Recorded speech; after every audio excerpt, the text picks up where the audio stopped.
नमस्कार दोस्तों, स्वागत है आपका स्टडी फॉर सिविल सर्विसेज में। यूपी पीएससी के जो पीसीएस एग्जाम होता है हर बार, प्लस जो आरओ एग्जाम होता है, उसके सारे प्रीवियस ईयर क्वेश्चन इस वाली वीडियो सीरीज में हम देने जा रहे हैं आपको। ये पार्ट वाइज होगी। इसकी प्लेलिस्ट भी बना दी गई है। इसकी प्लेलिस्ट की लिंक इसके डिस्क्रिप्शन में दिया हुआ है। पीसीएस और आरओ एग्जाम के लिए बेहद जरूरी सीरीज है। प्लस यूपी पीएससी आयोग जितने एग्जाम कराता है, जहां जीएस आती है, उनके लिए भी मोस्ट इंपॉर्टेंट सीरीज है ये। इसमें ये पूरी कोशिश करी गई कि सारा डेटा लेटेस्ट, अपडेटेड और जो आज भी रेलिवेंट है, जो करंट वाला पोर्शन हटा के जो आज भी स्टैटिक जीएस वाला जो है, आज भी जो रिलेवेंट है, वो सारा डेटा इसमें दिया गया है। वीडियो को लाइक जरूर कर लीजिएगा। 50,000 लाइक हो जाएंगे तो इसकी पीडीएफ फ्री में मिल जाएगी। स्टडी फॉर सिविल सर्विसेज को अगर आप फॉलो करते हैं तो प्लीज हमारा फ्री वाला टेलीग्राम जरूर ज्वाइन कर लीजिए। सिविल सर्विसेज को यूट्यूब में फॉलो करते हैं तो हमारा फ्री वाला टेलीग्राम जरूर ज्वाइन कर लीजिएगा। बेहद जरूरी है ये। यूट्यूब में सारे अपडेट नहीं आ पाते हैं, यहाँ सारे नोटिफिकेशन मिलते हैं। वीडियो में सारे फैक्ट चेक कर लिएगा। फिर भी अगर आपका कोई सजेशन हो, कमेंट हो, कोई फीडबैक, कोई अपडेट लगे तो प्लीज आप वीडियो में जरूर कमेंट करिएगा। स्टडी फॉर सिविल सर्विसेज के पेड ग्रुप चलते रहते हैं। आप अगर हमारा जेन्युइन ऑथेंटिक अगर आपको मटेरियल चाहिए तो सिर्फ ये 3 नंबर है हमारे: 8564880530, 9696066089, 7523864455। मुझे व्हाट्सअप करना चाहते हैं 7838692619। इंस्टाग्राम पे अगर आप हैं तो हमारा पेज जरूर फॉलो कर लीजिएगा। स्टडी फॉर सिविल .सर्विसेज है। इतिहास के प्रीवियस ईयर क्वेश्चंस हम लोग देख रहे थे और यहाँ पर हम लोग ईस्ट इंडिया कंपनी पर आ पहुंचे हैं। और यहाँ देखते हैं 1765 में ईस्ट इंडिया कंपनी को बंगाल की दीवानी किसने दी थी। यहाँ से शुरुआत होती है। अब इसमें आप बताइए, बंगाल के नवाब ने दी थी, मुगल बादशाह ने दी थी या सम्राट ने दी थी, इंग्लैंड के शासक ने दी थी या अफगानी राजा ने दी थी। तो इसका जो करेक्ट आंसर है वो मुगल सम्राट था, क्योंकि उस समय रूल में तो यही लोग थे। ये आप ऐसे भी समझ सकते हैं। इसके बाद आगे चलते हैं।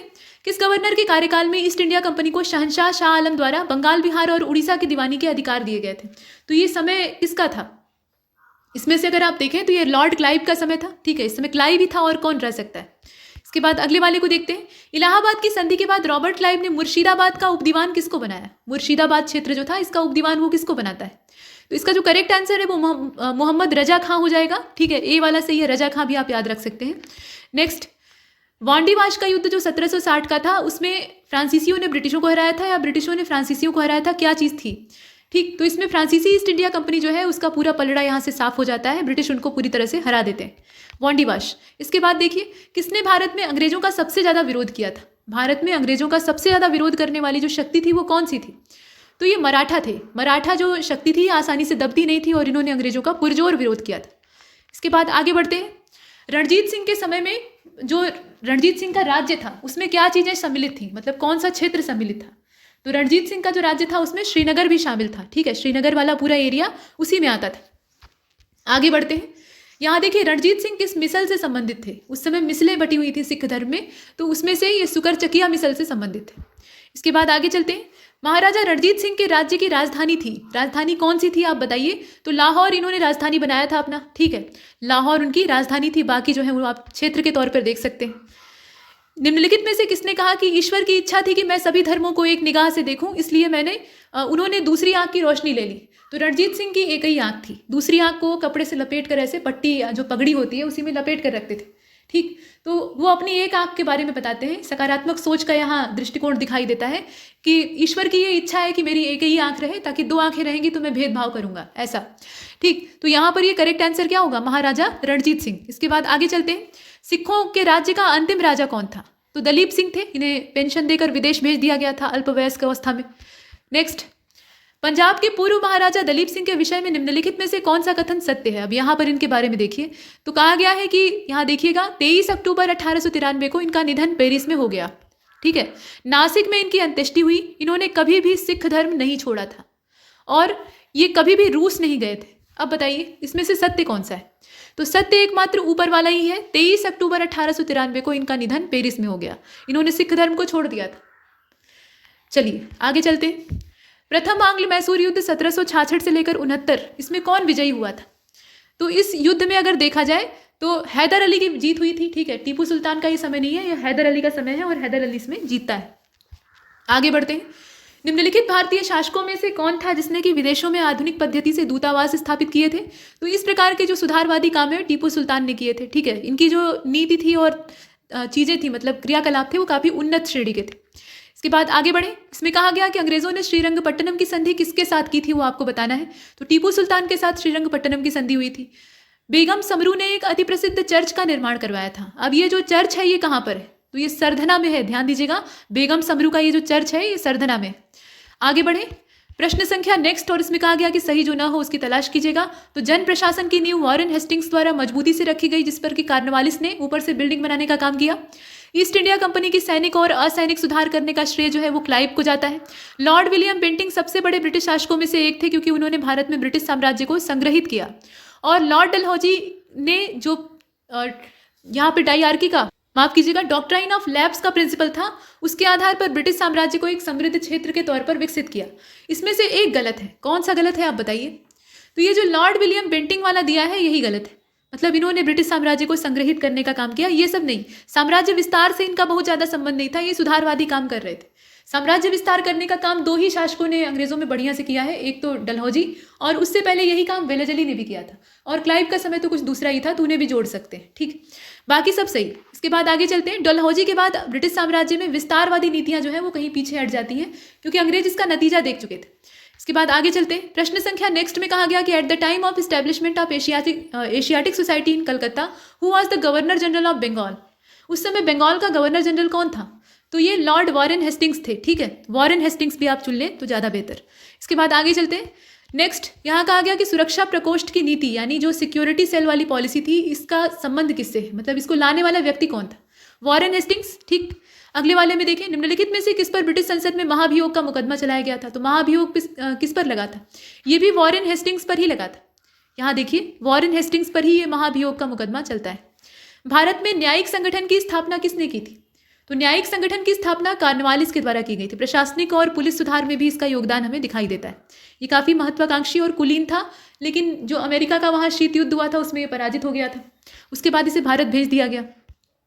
यहाँ देखिए, भारतीय लोक सेवा का प्रवर्तन किसने किया था? तो ये कार्नवालिस के शासनकाल में हुआ था, ठीक है। सिविल सर्विसेज का यहाँ से पूरा जो प्रोडक्शन है या प्रवर्तन है उसको इसने किया। इसके बाद आगे चलते हैं। यहाँ कहा गया कि 1802 की जो भसीन की संधि थी उस पर हस्ताक्षर किसके किसके बीच में हुआ था, मतलब ये संधि किसके बीच में हुई थी, ओवरऑल ये पूछा जा रहा है। तो ये अंग्रेज और बाजीराव द्वितीय यानी मराठों के बीच में हुई थी, तो यहाँ शासक का नाम दिया है, अंग्रेजों और बाजीराव द्वितीय के बीच में हुई थी। इसके बाद नेक्स्ट प्रश्न संख्या अगले में कहा गया कि सहायक संधि को किसके शासनकाल में क्रियान्वित किया गया? तो सहायक संधि तो जो फ्रेंच लोग थे या फ्रांसीसी गवर्नर थे उनके द्वारा लॉन्च की गई थी, लेकिन वो सफल नहीं होते। बाद में इसी का प्रयोग ब्रिटिशर्स करते हैं और वो काफ़ी सफल होते हैं। तो वेलेजली का ये काम था, डुप्ले की जो सहायक संधि थी उसको इसने अपने तरीके से यूज़ किया था। नेक्स्ट, निम्नलिखित पर विचार कीजिएगा जिन्होंने लॉर्ड डलहौजी के साथ सहायक संधि की, माफ कीजिएगा, लॉर्ड वेलेजली के साथ सहायक संधि की, और उनके द्वारा किए गए संधियों का सही कालानुक्रम आपको यहाँ अरेंज करना है। तो सब्सिडियरी अलायंस के बारे में देखिए, कौन सा राज्य कब इसको एक्सेप्ट करता है या स्वीकार करता है।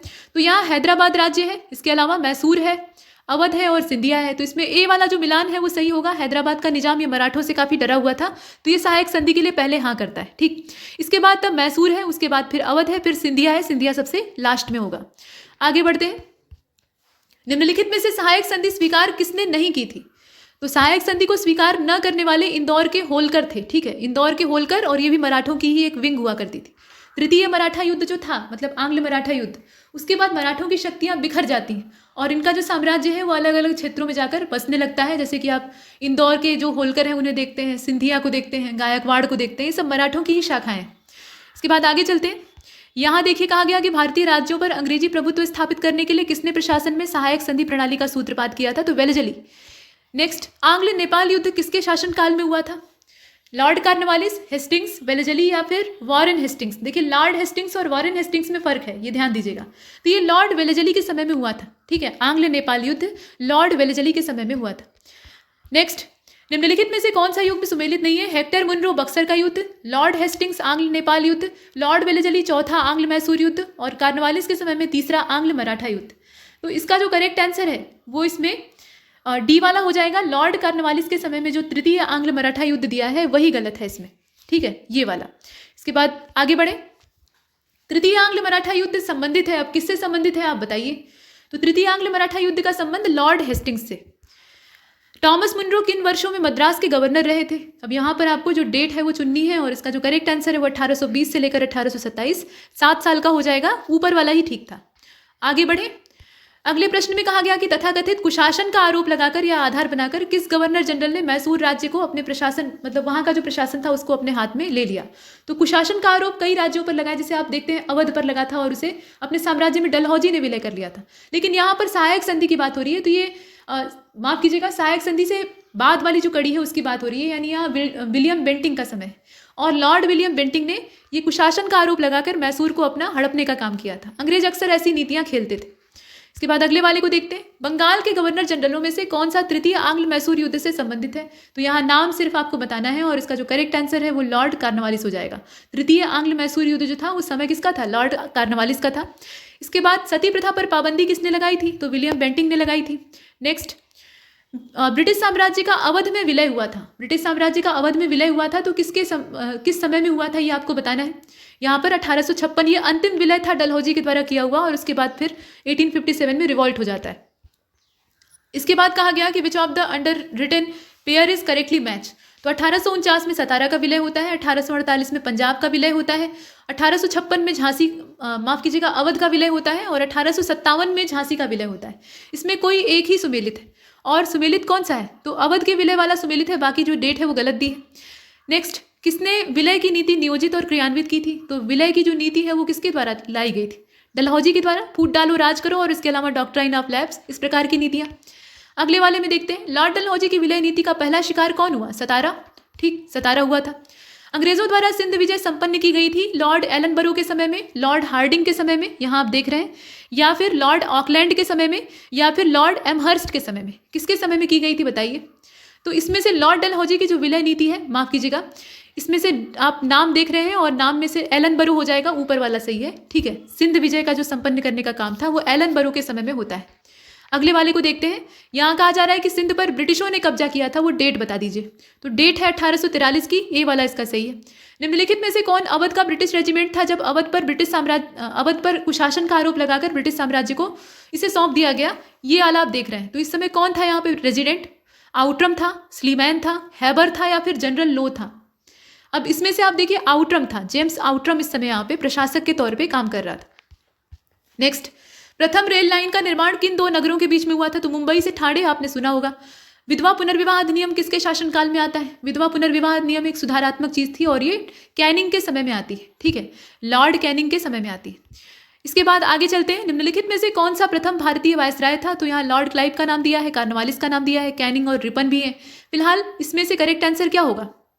वायसराय की बात हो रही है, ध्यान दीजिएगा। यहाँ बंगाल का गवर्नर, भारत का गवर्नर, फिर गवर्नर जनरल, और उसके बाद फिर वायसराय। तो ये वायसराय वाला जो चेंज है ये कब होता है? 1857 की क्रांति के बाद। तो उस समय कैनिंग था, और इसका जो करेक्ट आंसर है वो कैनिंग हो जाएगा, सी वाला सही है। नेक्स्ट, कहा जा रहा है कि 1 नवंबर 1858 को महारानी विक्टोरिया का घोषणा पत्र पढ़कर सुनाया था। किसने सुनाया था? तो ये जो घोषणा पत्र था उस समय जो रहेगा वही सुनाएगा, कैनिंग। अब कहाँ पर सुनाया गया था वो स्थान आपको बताना है। तो ये इलाहाबाद से घोषणा होती है। ठीक है, इलाहाबाद में इसको पढ़कर सुनाया जाता है। इसके बाद यहाँ देखिए, अपने पुत्र के स्थान पर दूसरे उत्तराधिकारी को गोद लेने के अधिकार को पुनः स्थापित किया गया। डलहौजी के समय में खत्म कर दिया गया था, तो फिर से स्थापित किया गया कब? तो 1858 में भारत सरकार के अधिनियम के द्वारा, या कैनिंग ने खुद कर दिया था, या साम्राज्ञी की घोषणा होती है। तो 1858 की जो साम्राज्ञी की घोषणा होती है, क्वीन का जो अनाउंसमेंट होता है, उसमें इस चीज़ को डिक्लेयर किया जाता है, 1858 की साम्राज्ञी की घोषणा।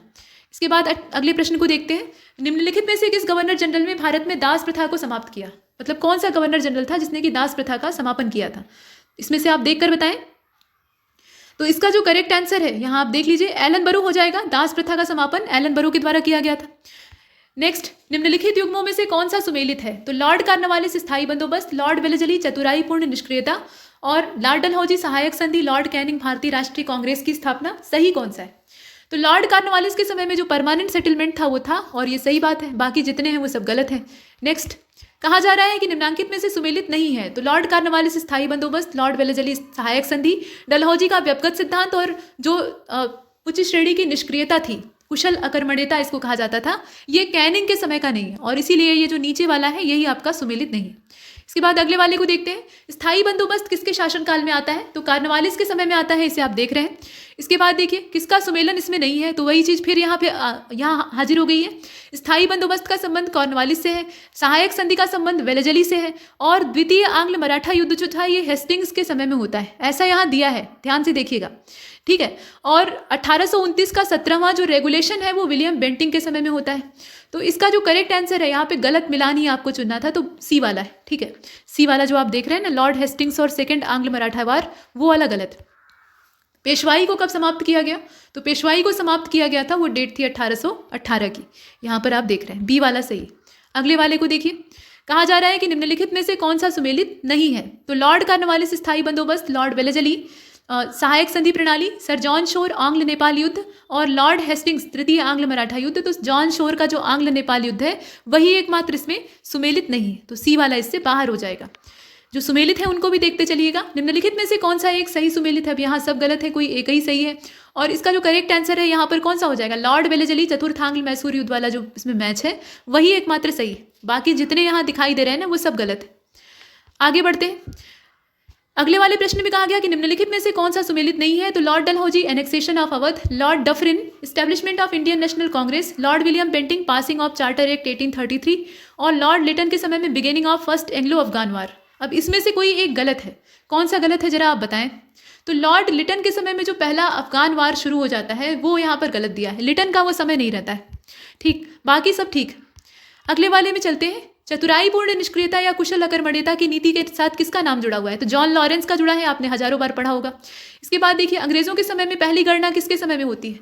तो विधिवत गणना की बात हो नहीं रही है, जनगणना के संदर्भ में कहा जा रहा है। तो पहला जो सेंसस है वो स्टार्ट होता है लॉर्ड मेयो के समय में। अगले वाले को देखें, किस वायसराय की हत्या अंडमान निकोबार द्वीप समूह में एक दंडित अपराधी के द्वारा की गई थी? ये कौन थे, मतलब इनका नाम आपको बताना है। और इसका जो राइट आंसर है वो इसमें से लॉर्ड मेयो हो जाएगा। लॉर्ड मेयो की हत्या वहां पे कर दी गई थी। नेक्स्ट, इसमें कहा गया कि कौन भारत का वायसराय सबसे दीर्घ काल तक रहता है? Lord Curzon, lord Dufferin, lord Hardinge या लॉर्ड मेयो? तो इसमें से अगर आप देखें तो करेक्ट आंसर हो जाएगा लॉर्ड कर्जन। इनमें से अगर देखा जाए तो लॉर्ड कर्जन।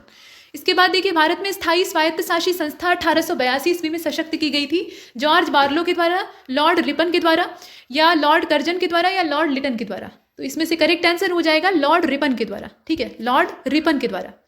नेक्स्ट, इसमें कहा गया कि भारत में स्थानीय स्वायत्त शासन को किसने प्रोत्साहित किया था? तो प्रोत्साहन देने का काम किसने किया था? ये लॉर्ड रिपन का काम था। ठीक है, लॉर्ड रिपन का काम था। यहाँ पे डी वाला इसका सही। इसके बाद अगले वाले को देखते हैं। निम्नलिखित में से किसे भारत में स्थानीय स्वायत्त शासन का जनक? वही रिपन को माना जाता है। आप फिर से लगा दीजिए। यहाँ लिस्ट 1 को लिस्ट 2 से आपको मिलाना है और लिस्ट 1 में दिया हुआ है कि जो प्रेस पर से प्रतिबंध हटाना, ये लिस्ट 2 में है। असल में यहाँ पे देखिएगा ध्यान से, क्लाइव का समय था, बेंटिंग का समय था, ये अंग्रेजी वाला जो है ये ज़्यादा बेहतर दिया है इसमें, और चार्ल्स मेटकाफ का समय था और कर्जन का समय था। ठीक है, अब यहाँ पे रिमूवल ऑफ प्रेस रिस्ट्रिक्शन है, पार्टीशन ऑफ बंगाल है, इसके अलावा डुअल गवर्नमेंट है जो कि बंगाल में इस्टेब्लिश की गई थी, और इंग्लिश एजुकेशन वाला जो मामला है वो दिया हुआ है। इसका जो करेक्ट आंसर है वो ए हो जाएगा। ए का मतलब ये है कि सी डी ए बी, ये वाला जो इसका मैच है वो परफेक्ट है। इसके बाद अगले वाले को देखते हैं। अगले वाले में आपसे कहा गया कि लिस्ट 1 को लिस्ट 2 से मिलाइए। तो लॉर्ड डलहौजी है, लॉर्ड विलियम बेंटिंग है, लॉर्ड रिपन है और कर्जन है। सती प्रथा का निषेध, इसके अलावा स्वायत्त शासन, बंगाल का विभाजन और व्यपगत का सिद्धांत। अब इसमें अगर आप मिलाएंगे तो इसका भी ए वाला ही सही है। ए के अकॉर्डिंग इसको देख लेते हैं, मतलब इसमें डी ए बी सी इसका परफेक्ट मैच है। यहाँ आप देख लीजिए। ठीक है, लॉर्ड डलहौजी का व्यपगत का सिद्धांत, विलियम बेंटिंग के समय में सती प्रथा का समापन, और लॉर्ड कर्जन के समय में बंगाल का विभाजन, और इसके बाद रिपन का जो है उसमें स्वायत्त वाला मिला दीजिएगा, ये सही हो जाएगा। अगले वाले में चलते हैं। कहा जा रहा है कि भारतीय पुरातत्व सर्वेक्षण की स्थापना हुई थी, किसके समय में हुई थी आप बताइए? तो लॉर्ड कर्जन के समय में हुई थी। ठीक है, बाद में आर्कियोलॉजिकल सर्वे ऑफ इंडिया की स्थापना इसी के आधार पर होती है। भारतीय प्राचीन स्मारक संरक्षण एक्ट, ये किसके समय में आता है? तो कर्जन के जमाने में आता है, 1904 में। कर्जन के प्रशासन की तुलना औरंगजेब से की गई थी। अब किसने की थी आपको बताना है। तो औरंगजेब से इसके शासन की तुलना करने वाले गोपाल कृष्ण गोखले थे। इसके बाद देखिए, फूट डालो और राज करो की नीति किसने अपनाई थी? तो ये डलहौजी के द्वारा अपनाई गई थी। ठीक है, डलहौजी के द्वारा अपनाई गई थी या कर्जन के द्वारा अपनाई गई थी आप बताइए? डलहौजी ने तो व्यपगत सिद्धांत ले आया था, लेकिन फूट डालकर राज करने की नीति, मतलब बंगाल सबसे बड़ा प्रांत हुआ करता था और उसमें सबसे बड़ी एकता की शक्ति दिखाई देती थी जो कि अंग्रेजों को डरा रही थी। तो इसने सोचा कि अगर बंगाल में ही फूट डाल दी जाए, मतलब हिंदू और मुसलमानों को लड़ा दिया जाए, तो कितना अच्छा रहे। फिर तो भारत कमजोर हो जाएगा, बंगाल कमजोर हुआ तो भारत कमजोर हो जाएगा। और ऐसा ही उसने किया, पूर्वी बंगाल और पश्चिमी बंगाल, और मतभेद तो वहीं से पैदा हुआ, हो भी गया, मतलब कितना भी कोशिश की गई वो खत्म नहीं हुआ। ठीक, तो ये वाली नीति कर्जन की थी। इसके बाद आगे चलते हैं। निम्नलिखित में से कौन सा भारत का एकमात्र यहूदी वायसराय था? ये इंग्लिश वायसराय नहीं था, यहूदी था। तो ये कौन था भाई? लॉर्ड रीडिंग था। ठीक, लॉर्ड रीडिंग, यहाँ आप नीचे देख रहे हैं। इसके बाद अगले वाले को देखते हैं। ब्रिटिश भारत की राजधानी का कोलकाता से दिल्ली स्थानांतरण किसके क्रियान्वयन में हुआ था या किसके शासनकाल में हुआ था? तो ये हार्डिंग के समय में होता है। लॉर्ड हार्डिंग का नाम आप यहाँ देख रहे हैं बी नंबर पे। नेक्स्ट, इस्तमरारी बंदोबस्त इस्तमरारी बंदोबस्त जो है इसको लागू किसने किया था? तो इस्तमरारी और स्थायी बंदोबस्त में कोई अंतर नहीं, वही चीज़ है। लॉर्ड कॉर्नवालिस का ये समय था, ठीक है। स्थायी बंदोबस्त को ही कहा जाता है। स्थायी बंदोबस्त किसके साथ किया गया था? तो जमींदारों के साथ किया गया था, ठीक है। स्थायी बंदोबस्त ये जमींदारों के साथ किया गया था, जमींदारों को इसमें बिचौलिया बनाया गया था। कॉर्नवालिस का स्थायी बंदोबस्त कब लागू हुआ था? तो ये 1793 का है, यहाँ आप देख लीजिए। इसके बाद अगले वाले में चलते हैं। टॉमस मुनरो का भू राजस्व बंदोबस्त संबंधित है, अब किससे संबंधित है? परमानेंट सेटलमेंट से, महालवाड़ी से, रैयतवाड़ी से, या फिर इसमें से कोई नहीं। तो ये जो टॉमस रो वाला सिस्टम है ना, टॉमस मुनरो वाला जो सिस्टम है, ये असल में रैयतवाड़ी से संबंधित है। इसका संबंध रैयतवाड़ी से है, यहाँ ध्यान दीजिएगा, इसका सी वाला हो जाएगा। इसके बाद नेक्स्ट, मद्रास की रैयतवाड़ी बंदोबस्त से कौन संबंधित था? तो मुनरो संबंधित था, अभी आपने देखा है, ठीक। इसके बाद अगले वाले को देखते हैं। यहाँ फिर से वही जो रैयतवाड़ी बंदोबस्त है उसको कहाँ लागू किया गया था? तो सबसे पहले आपने अभी मद्रास का जिक्र सुना है, तो मद्रास प्रेसिडेंसी तो थी ही, लेकिन उसके साथ साथ बम्बई प्रेसिडेंसी भी थी। ध्यान दीजिएगा, दोनों, मद्रास और बम्बई प्रेसिडेंसी, दोनों जगह। इसके बाद अगले वाले में चलते हैं। असम में सबसे पहले चाय की कंपनी की स्थापना कब हुई थी? तो ये जो स्थापना है ये 1839 में होती है, 1839 में सबसे पहली बार होती है। इसके बाद अगले वाले में चलते हैं। यहाँ कहा जा रहा है कि अंग्रेजों के शासनकाल में भारत की आर्थिक दोहन वाला जो सिद्धांत है उसको किसने प्रतिपादित किया था? तो ये दादा भाई नौरोजी का था। इकोनॉमिकल जो ड्रेन हो रहा था उसको इन्होंने रिप्रेजेंट किया था। Poverty and un British rule in India, ये पुस्तक दादा भाई नौरोजी की ही है। इसके बाद ब्रिटिश शासन के समय में अर्थव्यवस्था का खोखला करने वाला जो सिद्धांत था वो पुस्तक में दर्शाया गया था। पुस्तक किसकी थी? तो ये दादा भाई नौरोजी की थी। फिर वही प्रश्न जो है घुमा कर पूछा गया है। अब यहाँ पर कथन और कारण वाला है। तो ब्रिटिश काल में सामान्यतः भारत का व्यापार संतुलन अनुकूल था, ठीक है। व्यापार संतुलन कैसा था? ठीक ठाक था। धन की निकासी का स्वरूप अप्रतिफलित निर्यात था, मतलब the drain of wealth took the form of unrequited export. तो आप बताइए कि इसमें से कथन कारण में से क्या सही है और क्या गलत?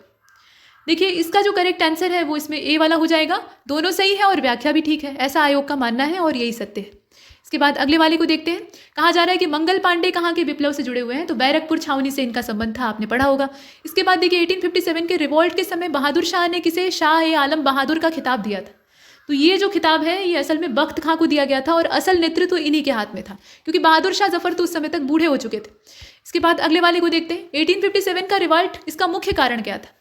तो मुख्य कारण यहाँ जन आक्रोश था कि सैनिक असंतोष था या ब्रिटिश साम्राज्य की नीतियां थी? नीतियां ही थी मूल रूप से, सारा असंतोष वगैरह जो था वो इसी की वजह से तो था।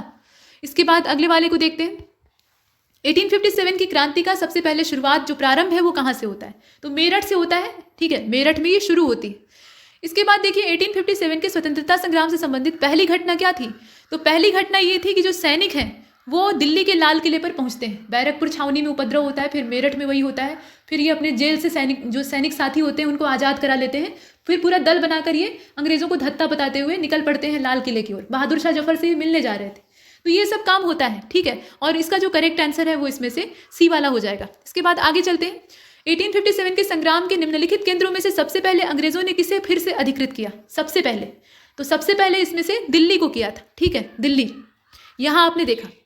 और उसके बाद आगे चलें, यहाँ देखिए 1857 के स्वाधीनता संग्राम में वीरांगना महारानी लक्ष्मीबाई, इनकी जन्मस्थली कहाँ पर है? तो वाराणसी के एक ब्राह्मण परिवार में इनका जन्म हुआ था। और भागीरथी बाई और मोरोपंत तांबे इनके माता पिता थे। माता का जो देहांत है वो इनके जन्म के समय ही या कुछ आसपास ही हो जाता है। तो कुल मिलाकर पिता ही इनका पालन पोषण करते हैं और बिन माँ की बच्ची थी तो पिता से इन्हें लाड़ प्यार प्राप्त होता है। बाद में जो पेशवा के यहाँ का माहौल इन्हें मिलता है उससे इनकी जो कला है, इनकी जो विद्या है वो विकसित होती है, वीरता इनकी प्रकट होती है। तो ये सब चीज़ें अब यहाँ आप देखें, इसका सी वाला हो जाएगा। इसके बाद अगले वाले को देखते हैं। 1857 के बरेली विद्रोह का नेता कौन था? अलग अलग जगह से विद्रोह का नेतृत्व किसने किया था ये आपको पता होना चाहिए। तो यहाँ पर खान बहादुर हो जाएगा, ठीक है, इसका ए वाला सही है, खान बहादुर। इसके बाद अगले वाले को देखते हैं। निम्नलिखित में से कौन इलाहाबाद में 1857 के संग्राम के नेता थे? तो इसका राइट आंसर हो जाएगा मौलवी लियाकत अली। नेक्स्ट, 1857 के रिवॉल्ट में भाग लेने वाले सिपाहियों की सर्वाधिक संख्या कहाँ से थी? सबसे ज्यादा सिपाही कहाँ से थे? अवध से थे। नेक्स्ट, नाना साहब का कमांडर इन चीफ कौन था? तो नाना साहब के commander in chief Tatya Tope थे। अगले वाले को देखिए। 1857 में निम्नलिखित क्रांतिकारियों में से किसका वास्तविक नाम रामचंद्र पांडुरंग था? तो तात्या टोपे का नाम था। इसके बाद देखिए, कुंवर सिंह ने 1857 में विद्रोह का नेतृत्व किस प्रांत से किया था? तो ये बिहार से थे, ठीक। बिहार का जो जगदीशपुर क्षेत्र था वहाँ के जमींदार थे, प्रतिष्ठित व्यक्ति थे और उतने ही साहसी थे। वृद्धावस्था तो इनकी भी थी, लेकिन इन्होंने जमकर लोहा लिया और अपना हाथ ही काटकर नदी में फेंक दिया क्योंकि उसमें गोली लग गई थी और इन्हें अभी जीवित रहना था। इसके बाद आगे चलते हैं, अंग्रेजों के हाथ नहीं लगना था। निम्नलिखित में से कौन 1857 की क्रांति का नेता था? दीवान मनीराम दत्त, कंदपेश्वर सिंह, पुरंदर सिंह, पियाली बरुआ, इसमें से आप बताइए। तो इसका जो करेक्ट आंसर है, यहाँ आप देखें पहले, इसका हो जाएगा दीवान मनीराम दत्त, ऊपर वाले जो है सिर्फ वही। नेक्स्ट, कहा जा रहा है कि सुप्रसिद्ध उर्दू शायर मिर्जा गालिब का मूल निवास कहाँ पर था? आगरे में था, ठीक है, आगरा इसका करेक्ट आंसर होगा। इसके बाद अगले वाले को देखते हैं। 1857 के रिवॉल्ट में निम्नलिखित में से कौन सा संबद्ध नहीं है? तो बेगम हजरत महल, कुंवर सिंह, ऊधम सिंह और मौलवी अहमदुल्ला, बताइए इसमें से कौन सा होगा? तो ऊधम सिंह इससे बाहर है, ऊधम सिंह का जो समय है वो बाद का है।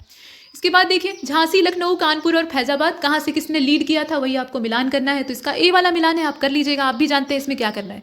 झांसी का लक्ष्मीबाई से मिला लीजिए, लखनऊ का बेगम हजरत महल से मिला लीजिए, कानपुर का यहाँ पे और फैजाबाद का आपको मिलान करना है। तो इसका जो कानपुर का है वो अजीमुल्ला से मिला लीजिए और फैजाबाद का मिला लीजिए अहमद शाह से, ये हो गया। इसके बाद अगले वाले को देखते हैं। लिस्ट 1 को लिस्ट 2 से फिर यहाँ मिलाना है। लिस्टें आयोग को बहुत ज़्यादा पसंद है, तो इन लिस्टों को आप भी थोड़ा रट कर जाइएगा।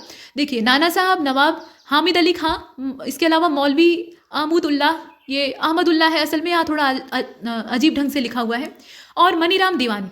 तो मिलान करके देखिएगा, नाना साहिब का संबंध किससे है? कानपुर से, तो ए को दूसरे से मिला लीजिए, यानी 2 विकल्प तो वैसे भी चले गए, बचा आपका सी और डी वाला, ठीक। अब इसमें से नवाब हामिद अली खां है, मौलवी अहमदुल्ला खां है और मनीराम दत्त है, तो इसमें आपको मिलान करना था। और इसका जो राइट आंसर है वो कौन सा हो जाएगा? डी वाला हो जाएगा। दूसरा, पहला, तीसरा, चौथा उसी के अकॉर्डिंग मिला लेंगे। इसके बाद अगले वाले को देखते हैं। 1857 के रिवॉल्ट के समय भारत का गवर्नर जनरल कौन था? लॉर्ड डलहौजी था, लॉर्ड मिंटो था, कैनिंग था, बेंटिंग था, इसमें से कौन सा था? तो कैनिंग था, ठीक है। 1857 की क्रांति के समय यही कैनिंग जो था ये नेतृत्व कर रहा था अंग्रेजों का। इसके बाद अगले वाले को देखते हैं। बैरकपुर में कौन ब्रिटिश कमांडिंग ऑफिसर था? तो बैरकपुर छावनी जहाँ पे मंगल पांडे ने विद्रोह किया था, वहाँ पे हैर से था, ठीक है, सी वाला सही है। इसके बाद देखिए, 1857 में इलाहाबाद को आपातकालीन मुख्यालय बनाया गया था, और ये किसने बनाया था आप बताइए? तो कैनिंग के द्वारा ही बनाया गया था। इस प्रकार के महत्वपूर्ण निर्णय जो है वो वायसराय या जो गवर्नर जनरल होता है वही लेगा, और कोई दूसरा नहीं ले सकता। इसके बाद अगले वाले को देखिए। 1857 के रिवॉल्ट के समय ब्रिटिश प्रधानमंत्री कौन था? ब्रिटिशों का नेतृत्व कौन कर रहा था? चर्चिल, पॉमस्टर्न, एटली और ग्लैडस्टोन। तो इसमें से करेक्ट आंसर आपका पॉमस्टर्न हो जाएगा, ठीक है।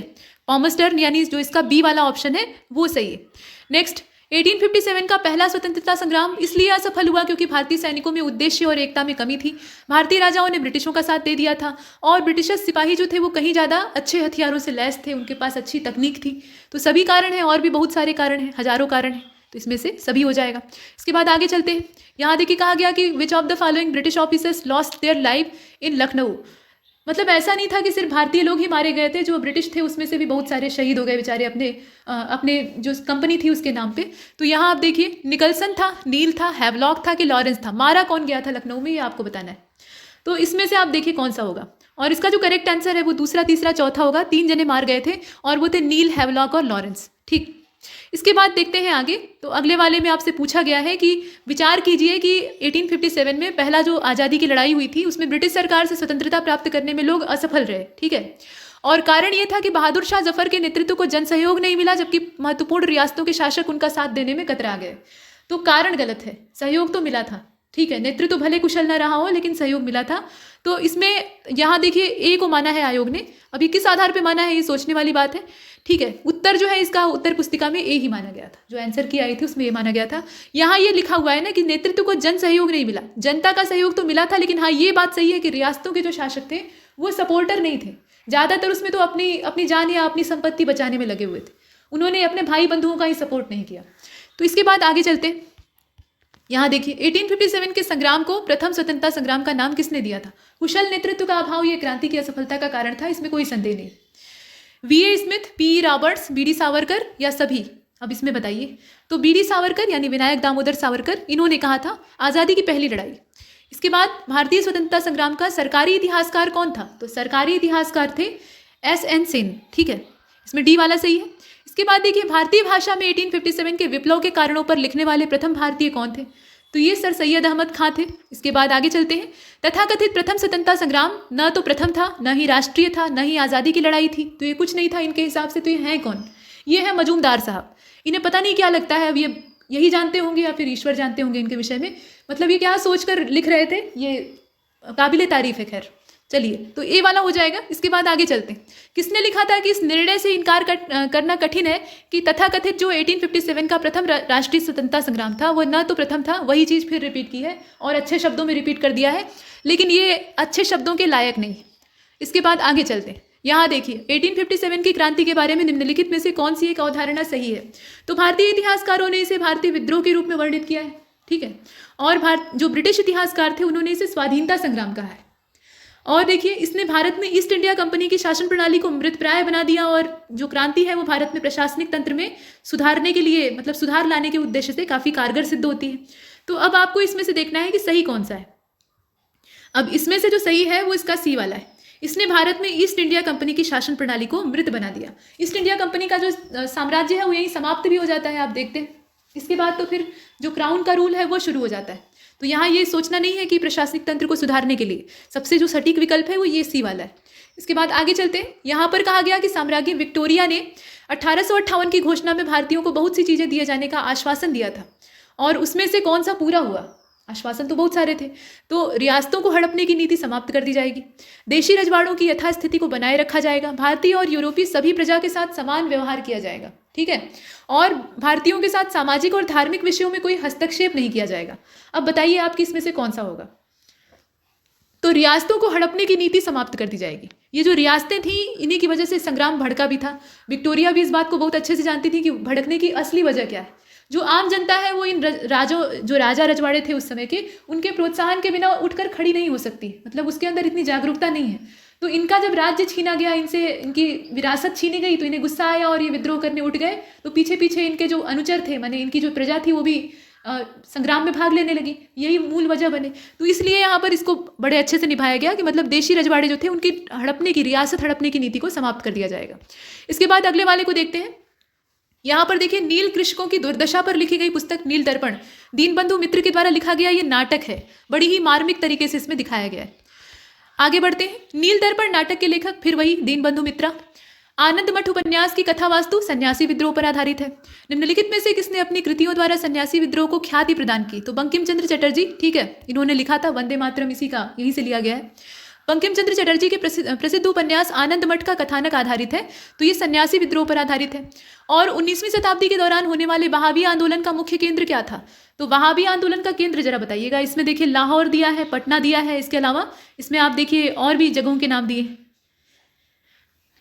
जैसे कि अमृतसर और पुणे। तो अमृतसर और पुणे तो होने से रहा, इसमें लाहौर और पटना में चुनना है आपको। पटना होगा इसका, ठीक है, पटना होगा, मूल रूप से पटना। इसके बाद अगले वाले को देखते हैं। कहा जा रहा है कि कूका आंदोलन की नींव, ठीक है, कूका आंदोलन की नींव पड़ी थी, कहाँ पर पड़ी थी आप बताइए? तो इसमें से पंजाब हो जाएगा।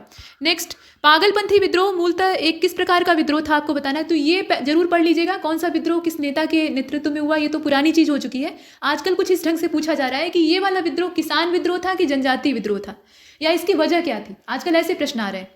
तो इसमें से आप बताइए ये किस तरह का विद्रोह था। तो ये गारों का विद्रोह था, ठीक है। वस्तुतः जो पागलपंथी विद्रोह था ये गारों का विद्रोह था। इसके बाद आगे बढ़ते हैं।